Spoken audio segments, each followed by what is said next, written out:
জামিননামা ছাড়াই ময়মনসিংহের কেন্দ্রীয় কারাগার থেকে হত্যা মামলার আসামি সহোদর ৩ ভাইকে ছেড়ে দেওয়া হয়েছে। ঘটনায় কারাগারের ভেতরে বাইরে তোলপাড় সৃষ্টি করেছে। এ ঘটনায় কারা কর্তৃপক্ষের দায়িত্ব পালনের স্বচ্ছতা নিয়ে প্রশ্ন উঠেছে। এ ব্যাপারে ডেপুটি জেলার জাকারিয়া ইমতিয়াজকে সাময়িক বরখাস্ত করা হয়েছে।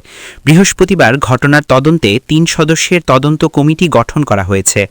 মঙ্গলবার বিকেলে ময়মনসিংহের কেন্দ্রীয় কারাগারে হত্যা মামলার আসামি ময়মনসিংহের তারাকান্দা উপজেলার তারাটি গ্রামের পশ্চিম পাড়ার বাসিন্দা হজরত আলীর পুত্র মোহাম্মদ আনিস মিয়া, রাশেদুল ইসলাম, জাকিরুল ইসলামকে কারাগার থেকে মুক্ত করে দেয়া হয়।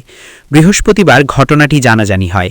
বৃহস্পতিবার দুপুরে ময়মনসিংহের senior jail super Aminul Islam mobile ফোনে ঘটনার সত্যতা স্বীকার করেন। তিনি মুঠোফোনে দাবি করেন, কারাগারের কর্মকর্তা ভুল করে কারাগার থেকে আসামিদের মুক্তি দিয়েছে। এটি ভুল করে মুক্তি দেওয়া হয়েছে। তবে এ বিষয়ে আর কিছু বলতে চাননি তিনি। এ ব্যাপারে ময়মনসিংহ বিভাগের ডিআইজি প্রিজেন্স মোহাম্মদ তৌহিদুল ইসলামের সঙ্গে যোগাযোগ করা হলে তিনি জানান, ওই ৩ জন হত্যা মামলার আসামি ছিলেন। প্রোডাকশন ওয়ারেন্টকে ভুল করে জামিননামা ভেবে ৩ জনকে ছেড়ে দেওয়া হয়েছে। এ ঘটনায় ৩ সদস্যের তদন্ত কমিটি গঠন কাজ শুরু করেছে। তিনি বলেন, জাকারিয়া ইমতিয়াজ আমাদের জানিয়েছে ভুল করে অসতর্ক অবস্থায় আসামিদের ছেড়ে দেওয়া হয়েছে।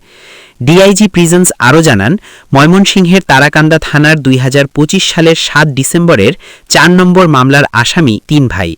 ঘটনার সঠিক কারণ উদ্ঘাটন করবে গঠিত তদন্ত কমিটির রিপোর্টে যে বা যেসব কর্মকর্তা এর সঙ্গে জড়িত থাকার প্রমাণ মিলবে তাদের বিষয়ে প্রয়োজনীয় ব্যবস্থা গ্রহণ করা হবে।